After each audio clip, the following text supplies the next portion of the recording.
website. It's on the screen. All right.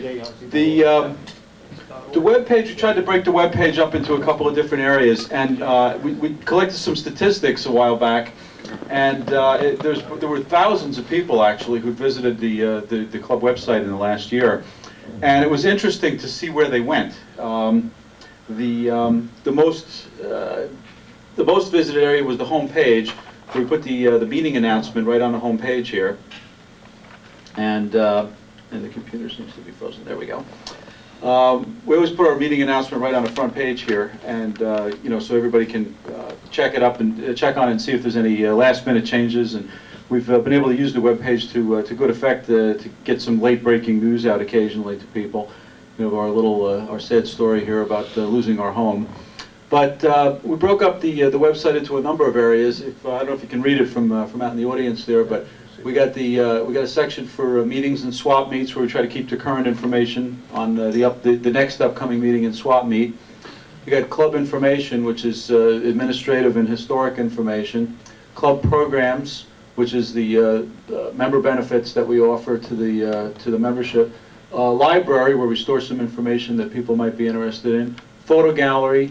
Links to other websites. So I'm just going to go real quickly through here. If anybody wants to go into anything in any more depth, let me know. But we'll click over to the meetings and swap meets. And this is just information for people who happen to be cruising the web and run across who aren't familiar with our club. We give them a little bit of blurb in here on our monthly meetings and our several times a year swap meets. And all of these things are hot linked back and forth. If you can click on the the monthly meetings, and you can get back to the information on this particular monthly meeting, and there's a place in here, the hot link over to the background information on the monthly meetings in general. Let me navigate back to the meetings and swap meets. We should have a, let's see if I manage to update this.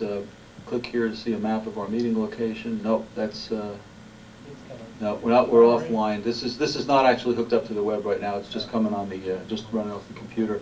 But we have I have a map to the Sarnoff Center here, which we put up after we moved from Freehold to our temporary home here, and we linked that to one of the MapQuest or MapBlast sites. So if you click on that, you can get in. And you get your personalized driving directions from wherever you happen to be, and we have the end location already filled in here. For the people who are not familiar with the website, when I'm talking about all these mapping software and things, does anybody have any questions? Is everybody familiar with what we're talking about on how you get this information? Any? Yes? No? Yeah. Okay. We were there to come here. We were lost. Club information. We got a section in here where we list our club officers and our contact information. Anybody who doesn't have an email address in here, if you would, it would be good if we could collect all the email addresses and keep the contact information in here. We got yeah, Marty's sort of half there. Marty's not changed anyway. Yeah. Okay. Well, then it's a good thing we don't have it up there live. But we got our club officers. Should we just email you, Dave? Yeah, just ship it over to me, and my contact information is on the web page. And Mark, we get the email contact information into the newsletter at some point also. We'll try to fill it in. Yeah. It's going to take more room, but Okay. We have a little brief. Brief history of our club here, the history of New Jersey Antique Radio Club. I would like to beef this up. I would really like to get some more of our historic information in here at some point, because we have a lot of background in our 10 years. So this is one of the areas we're hoping to beef up a little bit and get our provenance in there. We have our Constitution, and we have our plan for the future here, which is the Camp Evans site. We're linked over to InfoAge off of this page, which again is since we're not hooked up to the web right now, I won't go through there. Yes. Why don't you put the reflector right in there? I mean, you know, the reflector is really hidden there. The reflector, what I did, and obviously anybody, if you got any suggestions or any questions like that, if we go back to the home page, one of the things that we did was to put a little notice right at the top of the homepage where this is all the, anything new or prominent or late breaking. And we got a link to the calendar of events, which is right down at the bottom of the homepage, and I can just click down to that. This just brings us to any upcoming club events. And I'm also in the process of putting in some links here to other local New Jersey and Pennsylvania events, which we can link to from here. But that's a good question.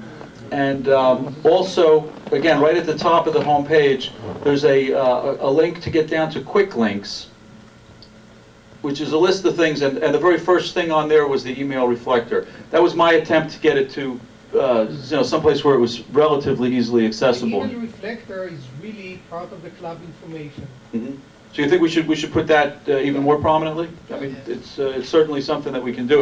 It was well hidden within the site a while back, and we moved it up here into the home page. On the email, on the reflector, there is no feature there to change an email address. In other words, if I change an email address, then I need to delete my membership and then reapply again.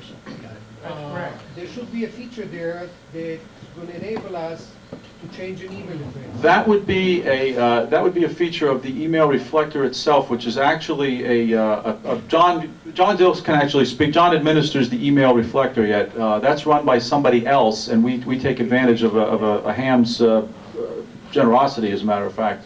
John? Yeah, the easiest way is to sign up with the new address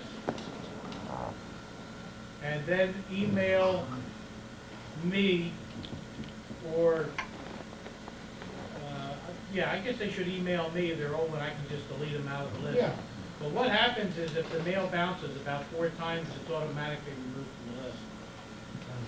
Because there are people that move or change things, they forget to tell everybody else. So you're saying if you sign up with a new name and just ignore your old address, it'll disappear quickly.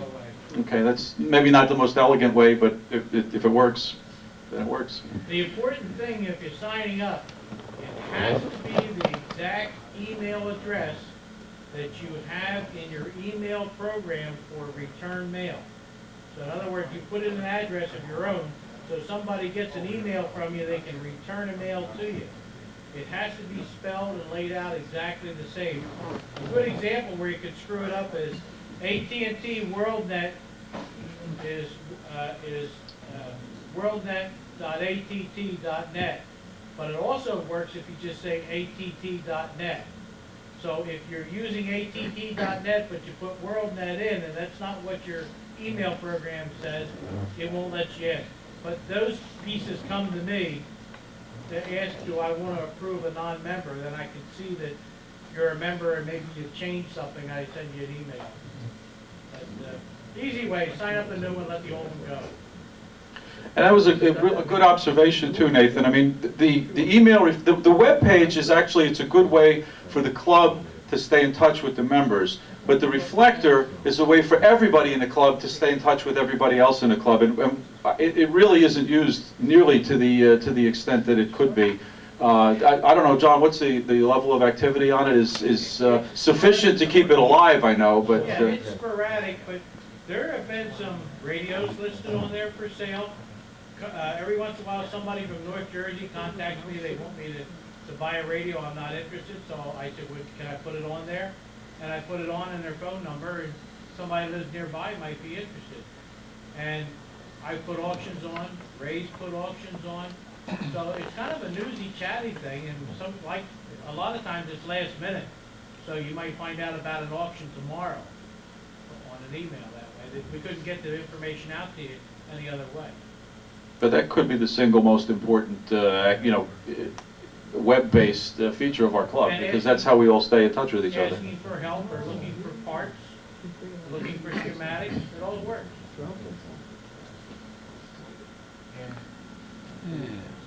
To the library. Yeah, I'm going to that. I'm just going to go back from the home page. Just work down. We got our. All right, I'll skip over programs for a second. We go to the library. At the top of the page, we have a listing of what's contained within the NJARC library. And we have newsletter archives, an archive of website articles. Somebody was just asking me about that earlier. And a listing of the video library. All of these are still works in progress and will continue to be works in progress. I got an update from Phil just a couple of days ago on the video library. We can skip down to, skip over to that page. This is a listing of all of the Tech Talk topics that Phil has taped since he started doing this years ago. When's the first one come in? 94. Yeah, from April '94, just about every meeting to date. And we just put in this last section at the bottom. This is the last batch that he provided to me. Now the tapes are always at the meetings, but if you ever want to go back, ahead of time and see, compare notes, see which ones you want to take a look at, it's all up there on the website. One of the things that I think websites are really useful for is archiving information. I mean, they can do a lot more than that, but you can just shovel information into the website. It doesn't take up a lot of space. It stays there forever. It never dies. It never goes away, and it's always accessible. So all of these lists and compilations and catalogs and things, I mean, these things will just live in perpetuity here. But they're always available for reference, which is kind of nice, because otherwise you got to get to the club and you got to take a look at the list, and you didn't think of it, or Phil didn't bring the list, or whatever. So that's all sitting there on the website to take a look at. We have website articles. These are articles which were originally published on the website. There are all of 2 of them there right now. I would encourage people to, if you have an article that you'd like to write, there's room for more. Somebody was asking me about this one, how to this is a presentation that was made at one of our meetings, and all the gory details are there. And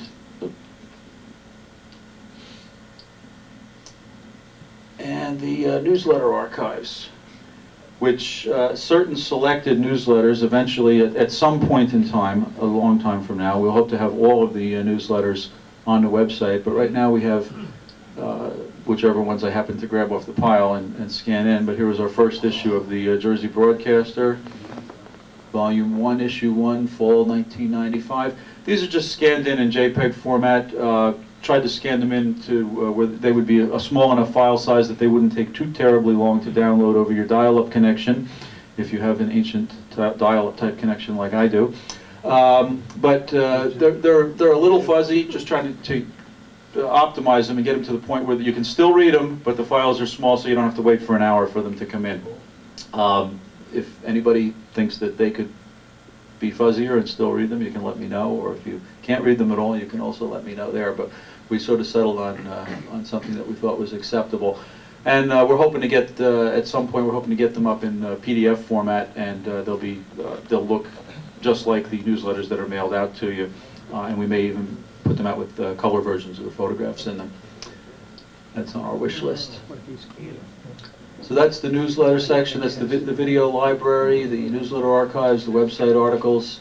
We can skip from any page. You can usually skip from any of the main pages directly over to any of the other pages. This is a listing of the club programs. We've got our tube program, the capacitor program, schematic program, restoration workshops, and this is where the mailing list reflector was hiding before until we hot linked it to the front page. And this is really a description, I guess, which would be of more interest to prospective members, because everybody who's a member of the club is familiar with these programs. And as we develop any new programs, we'd list them up here too. The links page, I'm just going to go to that really quickly, because again, since we're not on the web, I can't actually jump to any of these pages here. But we put up links of anything that somebody thought was interesting on the web to link to, and any of our member websites are up there. This is a real short list. There's millions of good places out there on the web that relate to the antique radio collecting. But most importantly, if anybody here has a website, you probably want to have it on this list. So please email me and we can put the link up there for you, and increase the traffic of people going over to your website. Dave, is there any editing of what goes in, or who edits what goes in, or do we have any control over it right now? Well, sure. I mean, what it boils down to is the golden rule. He who has the gold makes the rules. People send me requests to put their links up, and I haven't seen anything that shouldn't go up there. I haven't seen any reason to edit anything so far. I got two more requests in just within the last couple of weeks. A fellow who has a radio restoration service asked if he could have a link up there. Well, it's a commercial service, but there's no reason not to put it up there. He asked for it. I said, you know, sure. As far as I was concerned, that wasn't that wasn't a problem. But again, I think that any member who has a website, I know there's a link up there to tuberadios.com, Yes. and Sal has a nice website up there. We're linked over there. Ben Tung has an amazing website that we're linked over to. But if anybody's not up there, not on the list, send me that information and we'll put you up there.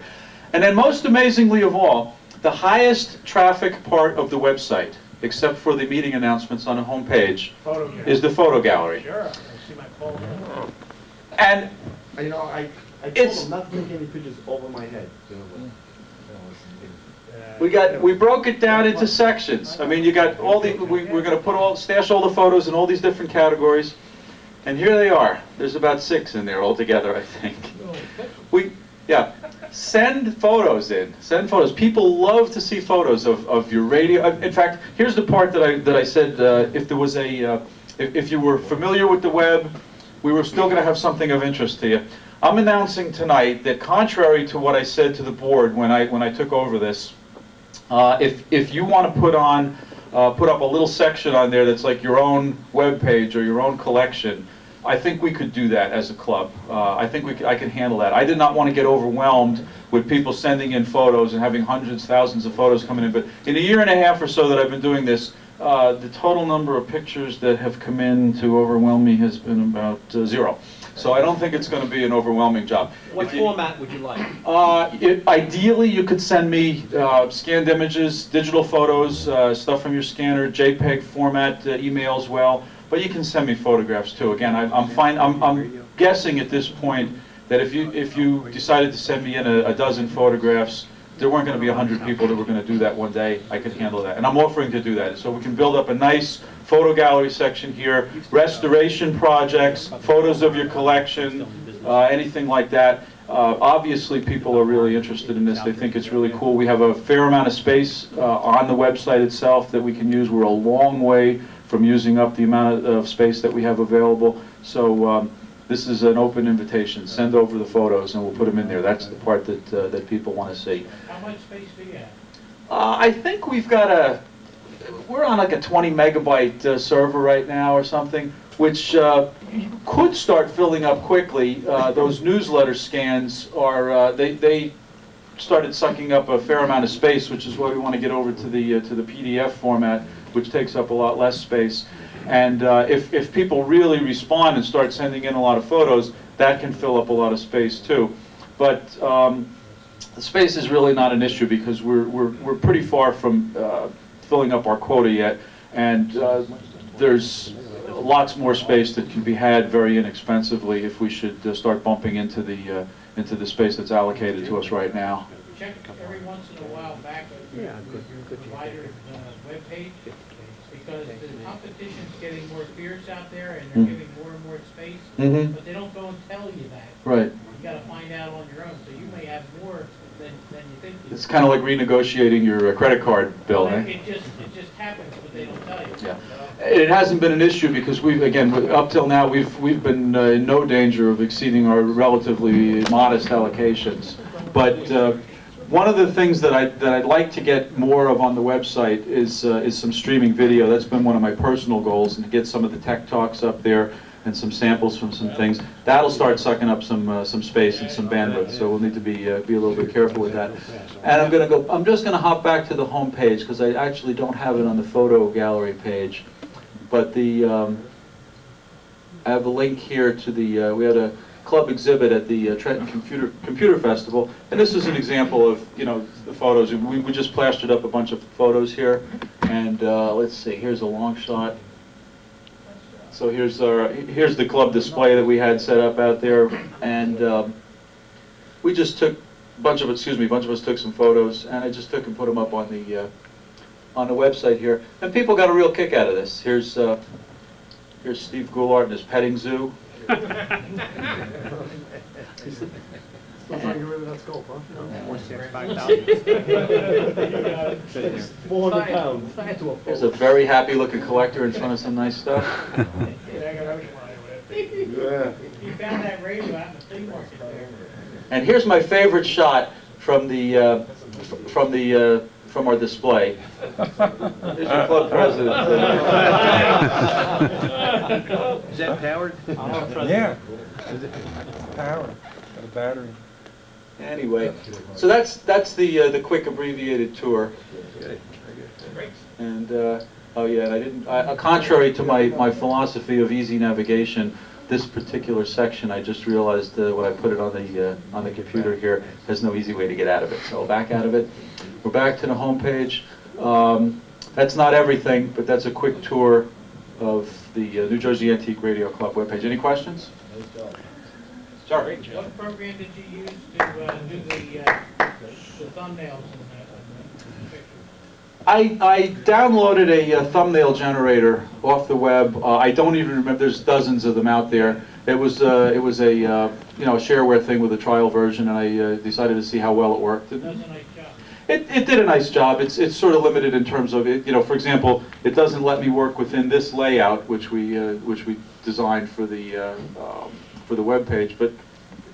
You hop over to the thumbnails, and I thought it was nice, and it was easy too. You push the button and it all happens, so that was a lot better than doing a lot of HTML coding. Okay. All right, thanks, that's Dave. it.